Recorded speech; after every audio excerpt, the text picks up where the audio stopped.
Eu sou o seu irmão em Cristo, pastor Valério.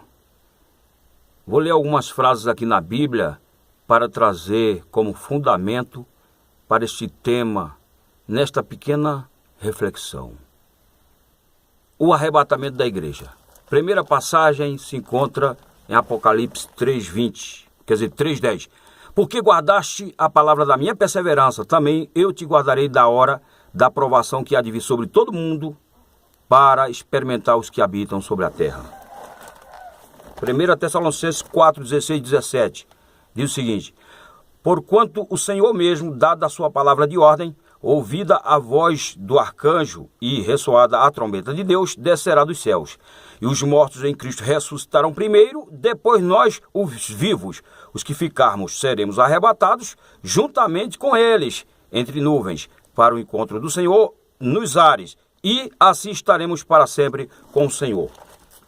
1 de Coríntios, capítulo de número 15, versículos 51 e 52.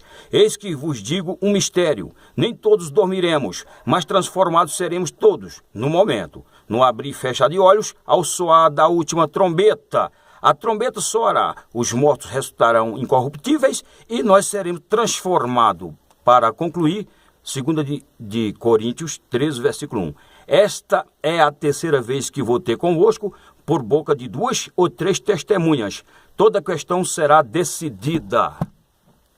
Este tema, o arrebatamento da igreja, ele é muito importante, como todos os temas bíblicos.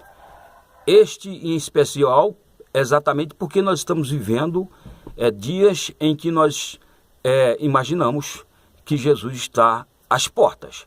Muito bem, quando nós vamos falar do tema o arrebatamento da igreja, é importante nós levarmos em consideração que para tal existem 3 correntes teológicas. Existem aqueles que pregam que a igreja vai passar pela grande tribulação. Existem outros que pregam que a igreja vai passar apenas parte da grande tribulação, ou seja, a igreja vai ficar aqui até os primeiros 3 anos e meio, quando o anticristo vai estar governando este mundo por 7 anos.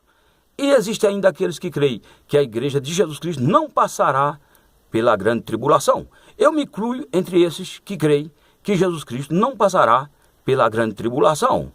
Aqueles que dizem e alegam que a igreja vai passar pela grande tribulação, eles tomam por base o sofrimento dos cristãos nos primeiros séculos. Ali muitos morreram por amor a Cristo. É verdade que houve grande mortandade ali por parte da perseguição que sobreveio aos irmãos no início ali da igreja cristã. Muito bem, mas nos dias de hoje não é diferente. Se nós formos fazer uma pesquisa através da rede de computadores, nós vamos ver que nos dias de hoje estão matando cristãos ainda. A média é de 100 a 150 mil anual, exatamente.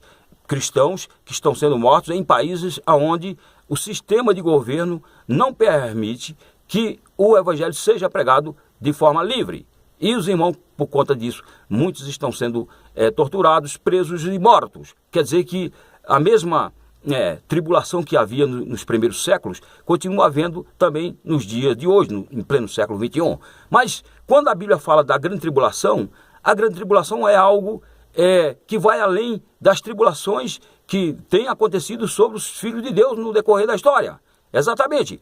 Sim, quando Jesus falou da grande tribulação, ele estava ratificando a passagem lá de Daniel, e ele vai falar de um tempo que, segundo o próprio Jesus, se não fosse abreviado, não sobraria nenhuma carne. Então nós cremos, e especialmente com base nessas passagens que eu li, e especialmente Apocalipse 3:2, 3:10, onde diz que o fato de nós termos guardado a palavra da perseverança do Senhor Jesus, ele vai nos guardar.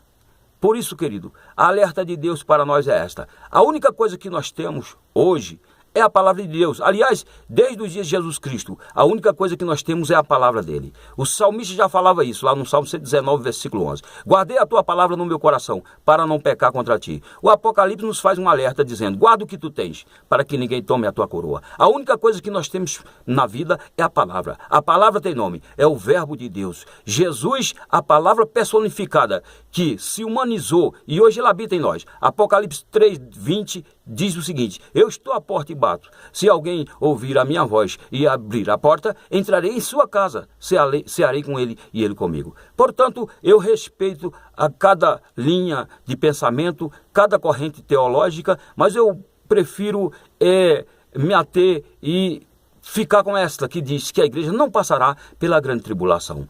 A exemplo dos dois homens únicos que não morreram, eles foram Enoque e Elias, os dois únicos homens que não morreram, e eles prefiguraram o arrebatamento da igreja. Assim como Enoque foi poupado do dilúvio, eu creio que Deus vai nos poupar da grande tribulação. O número 2 representa a igreja, 2 grandes mandamentos, os 2 grandes pactos ou testamentos, e Jesus também mandou ir a todas as criaturas de 2 em 2. Deus nos abençoe em nome de Jesus. Amém.